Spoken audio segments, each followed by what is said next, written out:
నిలదీసిన కేటీఆర్ 7 గంటల పాటు విచారణ. నీళ్లు నమిలిన సిట్ అంటూ సిట్టే నీళ్లు నమిలిందట. ఇక వీళ్ళు చెప్తారైతే ఒక్కొక్కసారి అనిపిస్తుంది ఈ లోపల ఉన్నాయి అన్ని వీళ్ళకి ఎట్లా తెలుస్తాయి.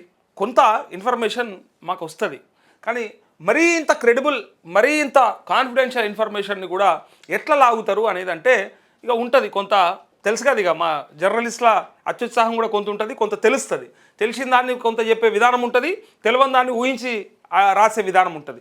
కేటీఆర్ ప్రశ్నలతో విచారణ అధికారులు ఉక్కిరి బిక్కిరి. కేటీఆర్ అలాంటి ప్రశ్నలు అడిగిండంట. అంటే తప్పు చేయలేదు కాబట్టి నేను బరాబర్ ఉంటాను అన్నాడు. నిన్న గదే చెప్పిండు. నిన్న మనము చూసినాం కదా ఆయన ప్రెస్ మీట్. అక్కడికి వెళ్ళే ముందు, సిట్ విచారణ హాజరయ్యే ముందు, పోలీస్ స్టేషన్కి వెళ్ళే ముందు ఆయన డైరెక్ట్గా ప్రెస్ మీట్లో చెప్పిండు, తప్పు చేసినోడికి భయం, లంగలకు భయం, లుచ్చలకు భయం, నాకేం భయం, నేనేం తప్పు చేయలేదు కాబట్టి నేను పోతా, బరాబర్ అడుగుతా. కాకపోతే నాకు అర్థమవుతలేదు అసలు ఇలా ఉద్దేశం ఏంది, దీన్ని ఇట్లా ఎపిసోడ్ లాగా 2 ఏళ్ల నుంచి ఒక టీవీ సీరియల్ లాగా నడిపిస్తూ ఉన్నారు ఏందని చెప్పేసి కేటీఆర్ అన్నాడు. సో బీఆర్ఎస్ నేతల సొంత మంత్రుల ఫోన్లను రేవంత్ ప్రభుత్వం ఫోన్లు ట్యాప్ చేయడం లేదా? ఇక చూడండి కేటీఆర్ ఏమంటున్నట్టే, బీఆర్ఎస్ నేతలవి కానీ మరి సొంత నేతలవి సొంత మంత్రుల ఫోన్లని మరి ఇప్పుడు ఈ ప్రభుత్వం చేస్తలేదా రేవంత్ రెడ్డి ప్రభుత్వం అని చెప్పి అడుగుతూ ఉన్నారు. ఇది భవిష్యత్తులో తెలుస్తుంది. ఇప్పుడు ఫోన్ ట్యాప్ అయిందని మళ్ళీ సేమ్ భవిష్యత్తులో ఎవరన్నా కంప్లైంట్ ఇస్తే మళ్ళీ అప్పుడు కూడా రేవంత్ రెడ్డికి ఇట్లని తిరుగుతాడు, పోలీస్ స్టేషన్కి ఇంటికి తిరుగుతాడు. విచారణ పేరుతో వీళ్ళు కూడా పిలుస్తారు. ఇది రొటీన్గా జరిగేది అంతే. మనం ఇప్పుడు ఈ వార్త చదువుతున్నామా, 3 ఏళ్ల తర్వాత మళ్ళీ మనం ఇదే వార్త పేరు మార్చి చదువుతాం అంతే. మీరు ఎప్పటి నుంచో చూస్తున్నారు, ప్రతి ప్రభుత్వంలో ఏదో ఒక తప్పిదం జరగడము, నెక్స్ట్ వచ్చిన ప్రభుత్వం వాళ్ళు ఉన్న లోపల పెట్టడం. మనం చంద్రబాబు రాజశేఖర రెడ్డి నుంచి చూస్తున్నాం. అది అప్పుడే స్టార్ట్ అయింది. జలయజ్ఞాన్ని ధనయజ్ఞంగా మార్చిండి అని చెప్పి ఆనాడు ఐఏఎస్ శ్రీలక్ష్మి లాంటి వాళ్ళు కూడా జైలుకు వచ్చింది. సబితా ఇంద్రారెడ్డి కూడా విచారణకు హాజరైంది. ఇవన్నీ కూడా మనం చూసినాం గతంలో. ఐఏఎస్లు మంత్రులే పోయొచ్చారు కదా విచారణకి. సో అట్లాంటి సందర్భంలో ఆ తర్వాత ఇంకో ప్రభుత్వం వస్తే ఇంకో ప్రభుత్వం, ఏ ప్రభుత్వం ఉంటే ఆ ప్రభుత్వం చేసే తప్పిదాలు దాన్ని వీళ్ళు దొరకబట్టి ఇంకో చూడరు ఇలా ఇది దొరికింది అట్లా అది దొరికిందని. కానీ ప్రజలు ఏమనుకుంటారంటే ఏ అయిందేదా అయిపోయింది భయ్, ఇంకేమున్నది, ఇక మర్చిపోవాలి, ఇక తిన్నాడు అయిపోయింది, కానీ శిక్ష అయితే పడాలి కదా అనేది వీళ్ళు అంటారు అన్నట్టు. ఎందుకోసము ఇప్పుడు వీళ్ళకు భవిష్యత్తులో మళ్ళీ రాజకీయ అవసరాలు ఉంటాయి. వాళ్ళని ఇట్లా కార్నర్ చేసి కనుక వాళ్ళని లోపల పెడితే ఇంకా టెన్షన్ ఉండదు కదా, ఇంకా రిలాక్స్ కదా. వీళ్ళకేంటంటే ఎలక్షన్లో ఈజీగా పోవచ్చు అట్లా. ఇప్పుడు వాళ్ళ రాజకీయ శత్రువులే కదా. సో అందుకోసానికి వాళ్ళని ఇబ్బంది పెట్టే ప్రయత్నం జరుగుతుంది. వ్యక్తిత్వ హననానికి పాల్పడటం మీ ఉద్దేశమా? టీవీ సీరియల్లా ఎన్నాళ్ళు విచారణ జరుపుతారు? మాకు ఇచ్చిన వాళ్ళే కాంగ్రెస్, బీజేపీ, టీడీపీలకు ఎలక్టోరల్ బాండ్లు ఇచ్చారు. వారి సంగతి ఏంటంటూ మనం ఎన్నోసార్లు చూపించినాం. వీళ్ళకి ఎలక్టోరల్ బాండ్స్ ఏవైతే ఇచ్చినరో వీళ్ళకి ఇచ్చినట్టే మరి బీజేపీలకు ఇచ్చారు, టీడీపీలకు కూడా ఇచ్చారు, కాంగ్రెస్కి కూడా ఇచ్చారు. మరి ఇప్పుడు ఉన్నటువంటి ప్రభుత్వానికి కూడా ఆ పైసలు అందినాయి. ఎలక్టోరల్ బాండ్స్ అంటే ఏం లేదు. మీకు కూడా నేను గతంలో చాలాసార్లు చెప్పిన, పార్టీకి విరాళం ఇవ్వాలనుకుంటే ఎవరన్నా, ఇప్పుడు మనమైనా సరే పార్టీకి విరాళం ఇవ్వాలనుకుంటే 1 కోటి రూపాయలు ఇవ్వాలనుకుంటే డైరెక్ట్గా డబ్బుల రూపంలో ఇస్తే ప్రాబ్లం అవుతుందని, డబ్బుల రూపంలో వస్తే ఇట్లా మరి ముబ్బడికి వస్తున్నాయి, లెక్కాపత్రం ఉంటలేదని ఏం చేసిందంటే కేంద్ర ప్రభుత్వం ఒక చట్టం తీసుకొచ్చింది. ఒకవేళ రాజకీయ పార్టీలకు కనుక మనం ఏదన్నా విరాళం ఇవ్వాలనుకుంటే దాన్ని బాండ్స్ రూపంలో కొనుగోలు చేయాలి. మనము ఆ బాండ్స్ రూపంలో కొనుగోలు చేస్తే ఆ డబ్బులు అఫీషియల్ మనీ అయి ఉండాలి. అవి కొనాలంటే అఫీషియల్ మనీ అయి ఉండాలి. బ్లాక్ మనీతో కొనలేవు. కాబట్టి వైట్ మనీతో కొంటే అది వాళ్ళ దాంట్లో డిపాజిట్ అవుతుంది. ఆ బాండ్స్ వాళ్ళకు ఉంటాయి. వాళ్ళకి అవసరమైనప్పుడు వాటిని ఖర్చు చేసుకుంటారు లేదా విత్డ్రా చేసుకుంటారు. సో ఆ బాండ్స్ రూపంలో కొనుగోలు చేయడమే ఎలక్టోరల్ బాండ్స్ అంటారు. సో ఈ బాండ్స్ ఒక పార్టీకి ఇస్తేనేమో అరే ఆ పార్టీ ఏమన్నా క్విడ్ ప్రోకో లెక్క వాళ్ళకి ఏమన్నా ఏదన్నా ప్రాజెక్టు లేకపోతే ఎక్కడన్నా ఏదన్నా పని అప్పచెప్పిందో ఆ పని ప్రకారంగా వాళ్ళకి దొబ్బినరేమో అని అనుకోవచ్చు. కాకపోతే ఇక్కడ ఒక్క పార్టీకి ఇస్తలేరు.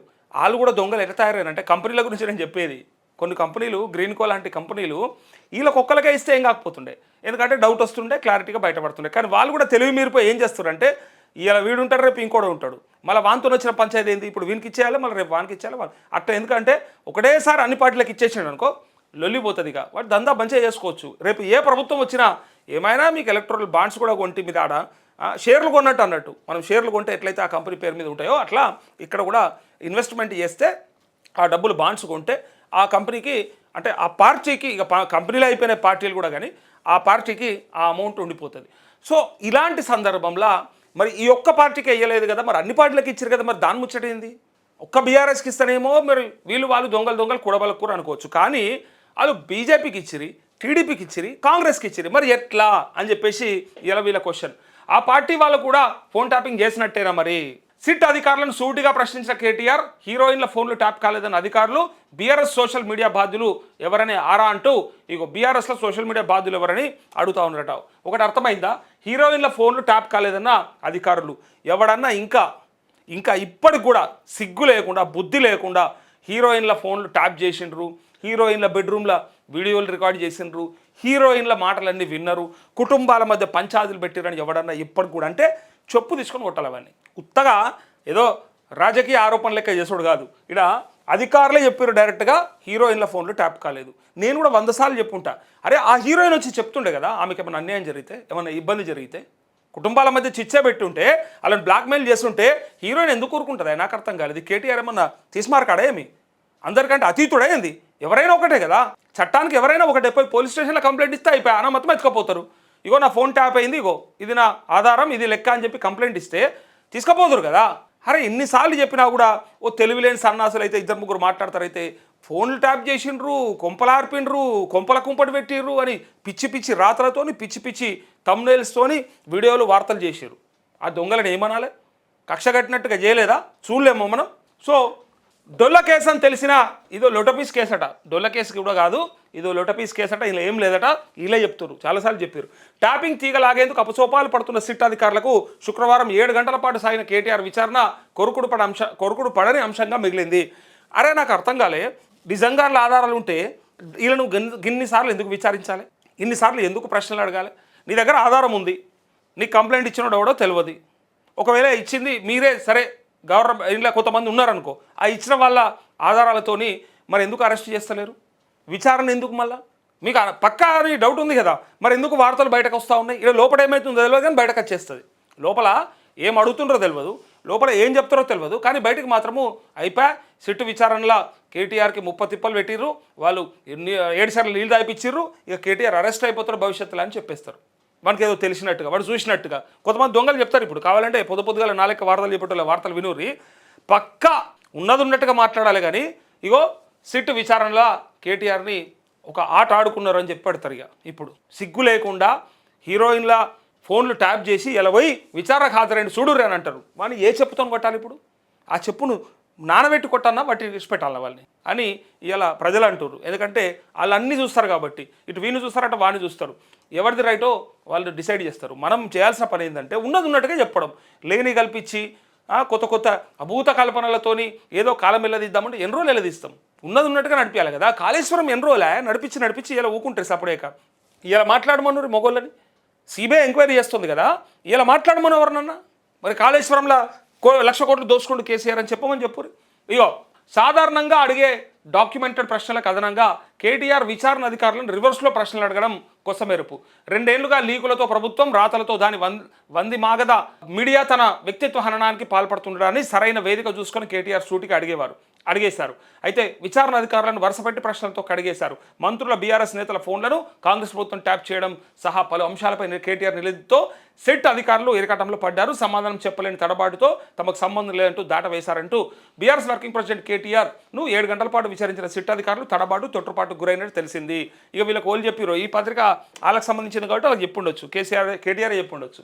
ఫోన్ ట్యాపింగ్ కేసు విచారణ అంటూ కేటీఆర్ను పిలిచిన పోలీస్ అధికారులు ఫోన్ ట్యాపింగ్తో సంబంధం లేని ప్రశ్నలే ఎక్కువ అడిగినట్టు సమాచారం. 100 ప్రశ్నలు అడిగినా దాదాపు అడిగిన ప్రశ్నలే మళ్ళీ అడగడం, సంబంధం లేని అంశాలపైన ఎక్కువగా ప్రశ్నించినట్టు విశ్వసనీయంగా తెలిసింది. తనను సాక్షిగా పిలిచారా లేక మరేమైనా అనుకొని పిలిచారా అంటూ కేటీఆర్ సూటిగా అడిగిన ప్రశ్నకు పోలీస్ అధికారుల వద్ద సరైన సమాధానం లేదు. అధికారులు ప్రశ్నలు అడుగుతున్న సమయంలో కేటీఆర్ గట్టిగా సమాధానాలు చెప్పారు. పోలీసులు ఒక దశలో కేటీఆర్తో వాగ్వాదానికి దిగిన అనేక అంశాలపై కేటీఆర్ ఘాటుగా సమాధానం ఇచ్చినట్టు విశ్వసనీయ సమాచారం. సిట్ అధికారులు అసలు ఫోన్ ట్యాపింగ్కి సంబంధం లేనటువంటి క్వశ్చన్లు అడిగారట. ఇది మొత్తానికి ఇక్కడ చూడండి, డైవర్షన్ల డ్రామా, లీకుల హంగామా, అసమర్థ రేవంత్ సర్కార్కు తెలిసినవి అవే, వైఫల్యాలను దాచేందుకు రోజుకో కట్టు కథ, సింగరేణి స్కామ్ డైవర్షన్కే సిట్ విచారణ, 2 ఏళ్లుగా వ్యక్తిత్వ హననం చేస్తున్నారు, నా పరువుకు కలిగిన నష్టానికి బాధ్యులెవరు, దీనిపై ప్రాణం పోయేదాకా కొట్లాడతా, అట్లే హీరోయిన్ల ఫోన్లు ట్యాప్ చేశారని ఆ లీకులు మీరే ఇస్తున్నారు, అవన్నీ అబద్ధాలని మీరే రాస్తారు, మీడియా సమావేశంలో కేటీఆర్ భావోద్వేగం అంటూ మీరే తప్పులు రాసి మీరే మళ్ళా అబద్ధమని చెప్తారు. ఇక ఇదంతా కూడా నేనైతే ఇడిచిపెట్టా, నా ప్రాణం పోయినా సరే నేను కొట్లాడతా, ఎట్టి పరిస్థితుల్లో దీనిపైన ఫైట్ చేస్తా అని చెప్పంటా ఉన్నారు. అయితే ఇక్కడ ముచ్చట ఏంటంటే కేటీఆర్ ఫోన్ ట్యాపింగ్ చేసిండా, కేసీఆర్ ఫోన్ ట్యాపింగ్ చేయించిండా, జరిగిందా అంటే వాస్తవంగా జరిగింది, జరుగుతుంది, నో డౌట్. ఇది తెలవకపోతే ఇక ఎవ్వడేం చేయలేడు మిమ్మల్ని. గతంలో కేసీఆర్ చెప్పినట్టు ప్రతి ప్రభుత్వానికి గతంలో రాజ్యాలకి వేగులు ఉన్నట్టే ఇలా ప్రభుత్వానికి కూడా డెఫినెట్గా ఒక నిఘా వ్యవస్థ ఉంటుంది. ఆ నిఘా వ్యవస్థ వాళ్ళు ఎట్లా ఇన్ఫర్మేషన్ తెస్తారు కానీ తెచ్చి ఖచ్చితంగా చీఫ్ మినిస్టర్కి బ్రీఫ్ చేస్తారు. సో బ్రీఫ్ చేసిన దాన్ని బట్టి మేము ఏమన్నా యాక్షన్స్ తీసుకుంటాం. సో సంఘ విద్రోహ శక్తులై కానీ అసాంఘిక కార్యకలాపాలు కానీ జరిపే ప్రయత్నం ఏదైనా జరిగినా ఇంకా ఏదన్నా చేసినా డెఫినెట్గా మేము తెలుసుకుంటామని చెప్పినటువంటి కేటీఆర్ ఇంకొక పని కూడా చేసి ఉండొచ్చు.